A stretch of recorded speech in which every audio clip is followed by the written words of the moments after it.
Hi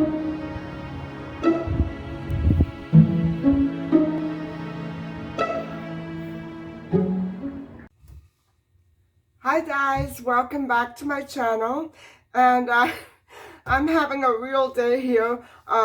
It seems that the movie that I uploaded for you tonight, I didn't upload it, but the movie that I created for you tonight got tangled up with another movie, so I have to figure out a way to trim it, and I've been trying to do it. Something is not working, so hopefully I can get that done by tonight. But anyway, for today, I need to go and find myself a little French fry gadget because the pressure on my burnt finger needs to be relieved just a little. It's healing, but you know, I want to try to eliminate that pain.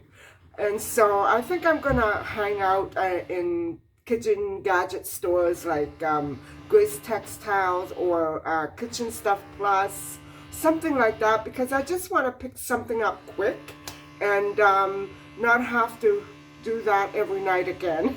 I love French fries, so I want to keep that up. And I'm still going through the book and picking up more pointers to fill you in on.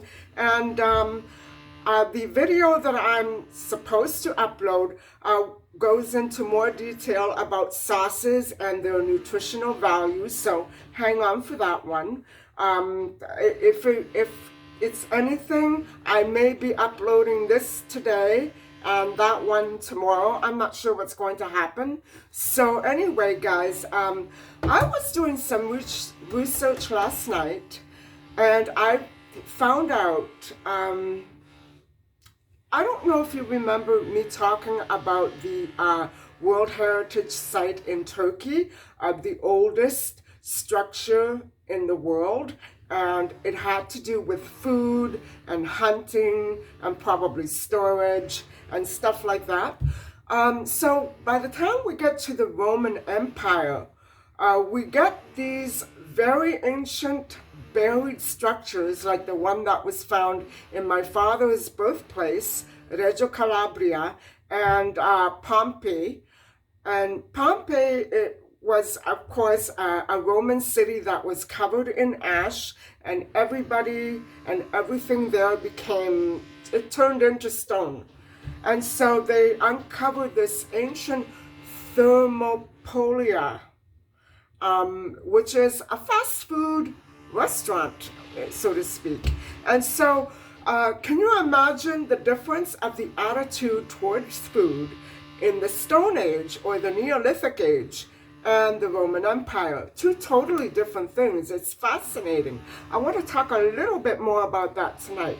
And so anyway, guys, I guess I'll take you along with me today. I don't have too much to do except to get some professional advice on how to trim my video.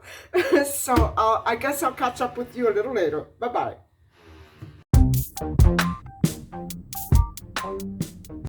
Oh God, guys, that took an hour. What a pain in the you-know-where. But, you know, I'm glad I stopped off here. They were so good. First, the staff assured me that they didn't do things like that. But then one person from the mobile phone department did it. And he was doing it the same way I did it. So the footage that he deleted was the reverse. Thank God I reverted to the original. And so I took it to the customer service desk, and they were able to finally get there. And they didn't charge me. An hour and 15-minute video was only supposed to be 33 minutes and 33 seconds. And you know what, guys? The problem was that I didn't, I was adding footage of my cat and it didn't get added. It kept going on to the end. Something is wrong with this phone. Either that or I have hackers that move into my apartment every Sunday and Monday in the evening. I can't do videos at that time. Everything that I try to do gets botched up. Anyway, I'm going to make a couple of stops. I want to go to Walmart, and then I want to maybe check another gadget store to see if uh, maybe I'll do the reverse. First, I'll go to a gadget store, and then I'll go to Walmart because of the way it's located. I'm here now, so I might as well go to the gadget store, and I'll catch up with you a little bit later. Bye-bye.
So guys, I saw a couple of gadgets there that it looked like I could use, and so but I was really sidetracked by all the other things. I really need storage items for my pantry and refrigerator, but I'm gonna hold off because I'm not sure exactly if I am going to stick with the starch solution, and that's going to make a difference in my storage needs. So, you know, if I keep buying all these potatoes, I will need something very sturdy in order to keep everything there, because what I'm using now is very plasticky and thin and flimsy.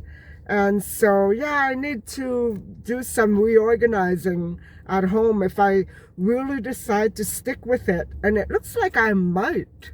If I decide to stick with it, I'm going to need more room for carrots and potatoes. They're heavy. So anyway, guys, I think I'll hit up the Walmart next, and we'll see what I come up with there. Hopefully the gadget that I do decide on won't be too pricey, and I won't have a problem coming up with the cash today. So anyway, guys, I'll see you a little bit later. Take care.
Well, guys, I really lucked out at this Walmart, and it's getting on near 4:30. I may check one more on the way home, but other than that, Walmart had one that seemed to be exactly what I was looking for, but it didn't look very well put together. And so if I can find a decent one somewhere else, that's what I'm going to try to do. Anyway, guys, I'll catch up with you a little bit later.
Okay, guys, so it looked like I was gonna luck out again at this Walmart, but you know what? The same thing happened, and it's a messed up box, but Gadgets. You can't live with them very well because they keep breaking on you. But, and then again, you can't live without them. So, but I do love this snake. I got it for under $12. So, something tells me I better hang on to the bill because I might have to bring it back. I'll try it out tonight and let you know how it works. But this is the one that I was looking for when I tried to, when I bought my spiralizer. I love my spiralizer. And I love this snake. I love the pots. I love the pans. I love everything about this snake. And so I'm hoping, fingers crossed, that this one is going to be a gem as well. So, okay, guys, I'm going to be heading home. So I'll see you there.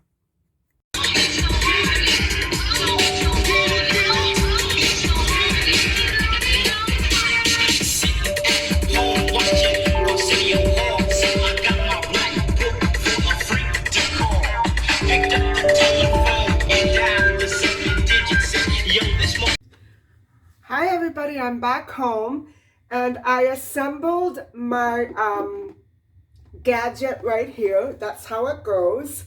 And these blades are right there. This is the bottom part, this is the top, and the vegetable goes in between. So I'm going to try it out. You never know with gadgets. So I hope that it works like that. I can keep it. If I can't keep it, I want to bring it back tonight. So I'm going to hurry up and try this out. So hang on and I'll show you how I'm going to do it.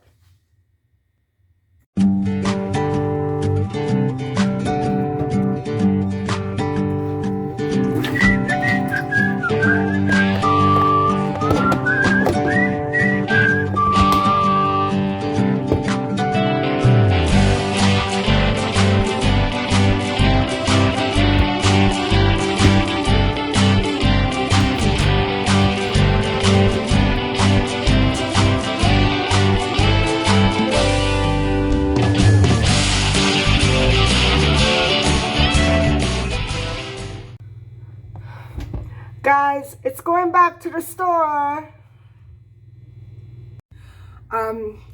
So guys, this did not work for me. I think that's permanently stuck. I have to wash it again and return it.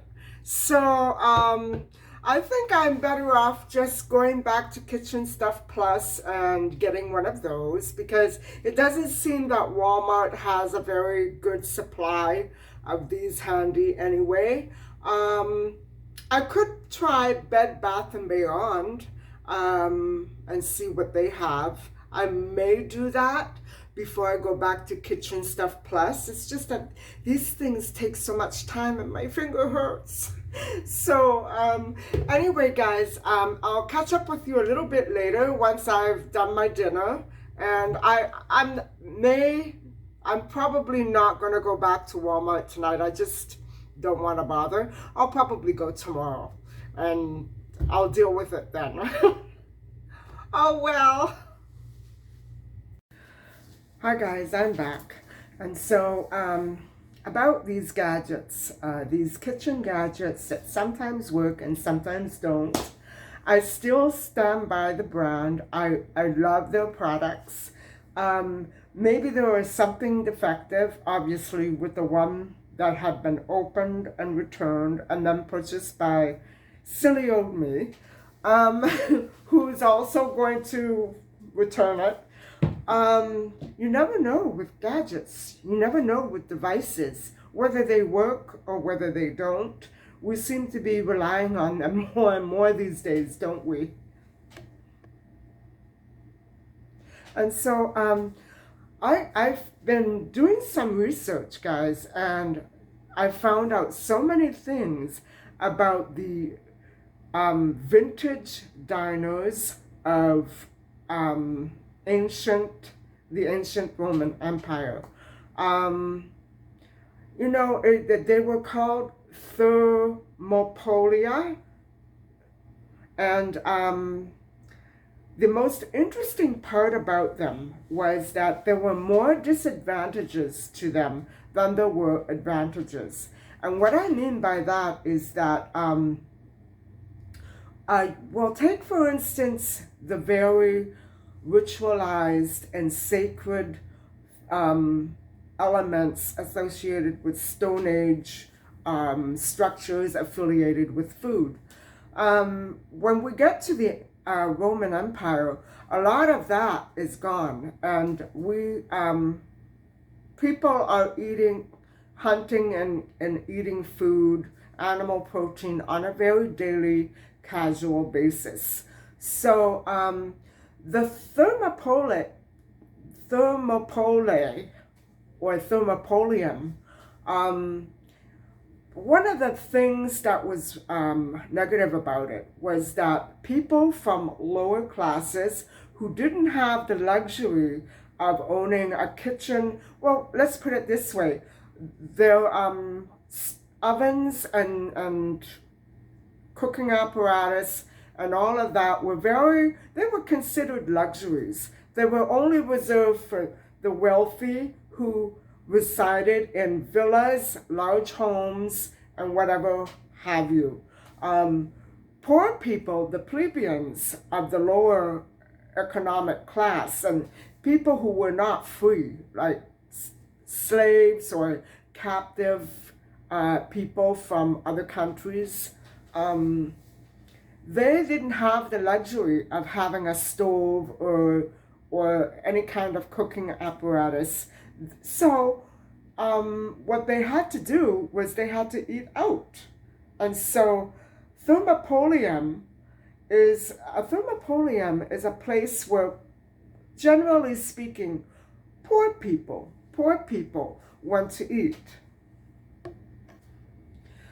And so another negative connotation that was brought upon by the thermopolium was that they were always situated near these more poor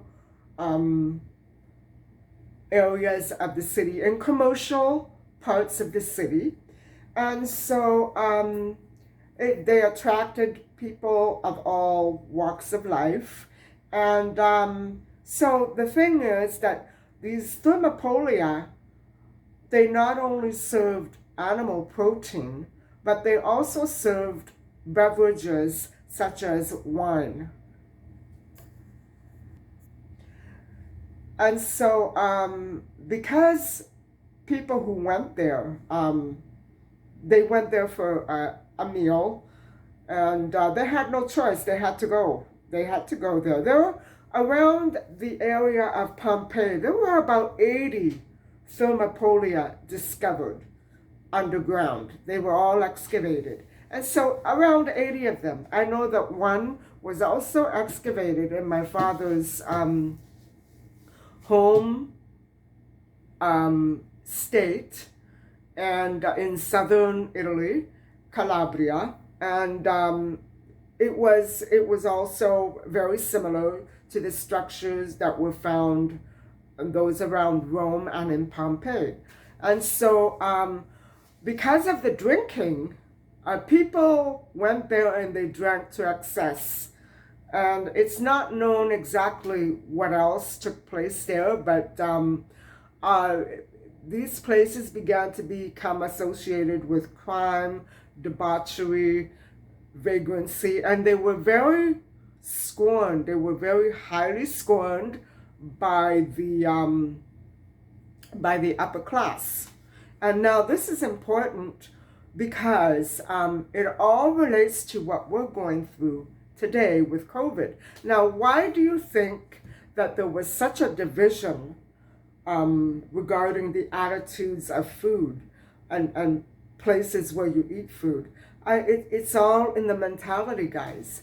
And if you look at places like where some of these different types of more modern plague came out, it's all because of food scarcity, people being forced to eat other things.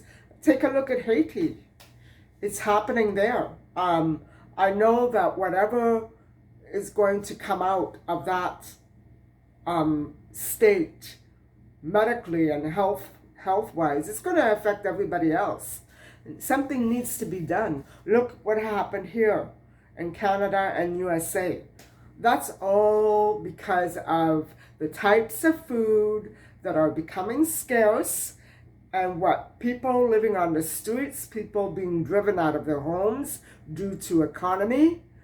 And basically our reaction didn't help any, because we drove more people into the streets, and we drove more people into starvation and nutritional deficiency. But I'll talk about that a little bit later, probably in another video coming up in a few days' time, because I've been finding out so much about this, guys. And I'm kicking myself for not having brought it up when I took a course focused right on the bubonic plague of the Middle Ages. And I knew that I was missing a lot. I wasn't getting all of it. I was getting some of it, not all of the factors involved. But anytime there's an induced famine, that's what happens. Disease comes out. And so, so those were the negative factors associated with the thermopolia. And so people scorned people who had to go and eat there. Also, some of the advantages were that anybody could go there for a quick, warm meal. Anybody. And not every working Roman had the time or the energy to spend on making a meal. Say if you were a single guy with no wife at home and you didn't have a stove. The stoves were not easy to come by. You had to be wealthy. You had to have a lot of space. Can you imagine all the fires that they would be having if they were forced into cramped quarters like some of our spaces nowadays? It would be a mess.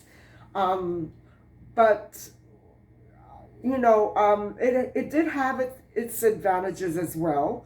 And so it could be compared to modern day fast foods, because that stigma, that negative stigma that was associated with fast food in the Roman Empire is gone now, because most of us work, or most of us just don't stay home and cook all day. Sometimes we do. And to most of us, cooking is no longer a luxury like it was in the ancient times. It's now almost a drudgery, and everybody does it. So, but no, I like cooking. I just like to have time and space and a nice clean kitchen. You know what I mean. And so another advantage of going to the thermopolium, I'm not good with those words, forgive me, was that you could go out to eat, you could go out to mingle with friends, you could go and get caught up with what was going on in the community. Remember, there weren't any phones or computers or email or anything like that then. So that was more or less like a lifeline. And so still that negative link was there. But if you wanted to be social and popular, you would go to the thermopolium and have a meal. And so the meals were very affordable and cheap. They were hearty. I mean, you could get what you wanted. And everything that was the specialty of the day or the diner was put in fresco on the walls. And it was sort of like an ad, And so that was very interesting, guys. And this is very much keeping with the subject of things that fascinate me, because I remember coming across this once in one of my courses, and I thought, boy, that's interesting. Can you imagine writing an essay on something like that? And here I am, coming across it again. And I think it's important because when we go into the diets like the starch solution, um, and Neil Barnard, well, foods are specified to be eaten in certain combinations and certain quantities. And so that's why I trust in what they say. It's always best to follow a doctor's guideline if you're having difficulties or issues with meals. You know, it's you have to go back into ancient times and realize what mistakes other people made in the past and how we can avoid and prevent making those same mistakes. And you know, the key goal here is to stay healthy, because if we let ourselves slip and neglect our meal times and our health, I mean, skipping meals might sound good, you know, to some people for a short time, but do you know what that does to your immune system? Even if you're not hungry, guys. This is becoming so interesting to me because now some of the things that I went through last year are starting to come to light. And I'm beginning to understand a little more and a little more about what was going on with my stomach. And so some of the artifacts, or if you will, ancient gadgets found in the thermopolia are things like amphorae jugs, like clay jugs that held liquids and beverages and maybe soups, and dolium or dolia. They were big. They could be compared to barrels, but they're not. Big clay pots or urns that were placed on the right inside of the counters that were usually L-shaped, and big vats of food were in there heating and keeping warm for people to come in at meal times. I guess it was warmed up specifically to coordinate with meal times. I don't know how they were kept warm. I imagine there was like a fire pit underneath them, and I'm only trying to imagine it. And so anyway, so what was served? What was served in these big dolia? Well, mostly, guys, animal protein like poultry, beef, and seafood. That was it. And I suppose they had a lot of stews and soups as well. And there were lots of grains. That was a problem. There were lots of grains, and there were nuts, wine galore. And so that's what was served. And I don't know if you want to call that an advantage or a disadvantage. I don't know. And so there were women working at these thermopolia. And what was their precise role? I've been wondering about it. And I have a feeling that some of the negative associations with these places came from the debauchery associated with women and men getting together. Okay, let's look at the architecture or the structure, for instance. It was found that the kitchen area had a wide doorway, always associated or situated right next to an apartment complex that had no access to kitchens. And so I'm thinking of a neighborhood diner would be, if you get the idea, that's how life worked in those days. And so it had a big wide doorway, and it had an L-shaped stone counter. And I would imagine that instead of wood or some other material, stone would have been appropriate for the heating pits that were underneath the dolia of food. And so there was a bar And suspended from the bar were dozens of jugs, amphora, probably filled with wine, of course. And I don't know what other spirits they would have had in those days, but wine for sure. And so I I think maybe judging from literature and the caricatures on the walls, women worked there. Women worked there. And if you went through the back of the bar or around the side, I don't know exactly which way, there was an upper level filled with small rooms. Now, why would there be small rooms above a thermopolium? Why? You know, I can only guess, and so can you, use your imagination, that some of these women who were technically, they were slaves, they were not free. Women, actually, no woman was free in society in those days. But these were women who had been held captive, taken from other countries as booty, and most of them were simply just poor, and they were probably working in very different levels of the business in order to cover their room and board. Maybe it was their rooms. Maybe it was the rooms of the employees that cooked there and served there. I don't know. I'm suspecting that it was a little more than that. I'm probably almost 100% sure it was more than that. And so women had a very dominant and yet somewhat weak role, if you get my drift. And I'm sure that they were forced to perform other tasks besides serving and preparing foods and beverages. So there you go.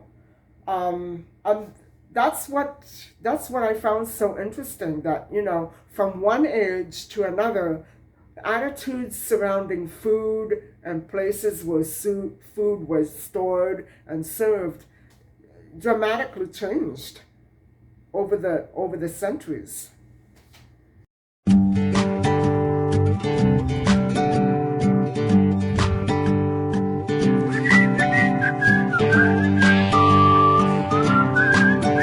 So guys, I hope you found some of this video a little bit interesting and entertaining, and I would like to talk more and more about the changes in food and diet across the centuries.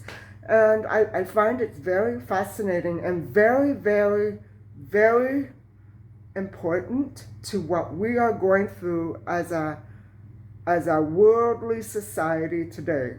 We're all in it together.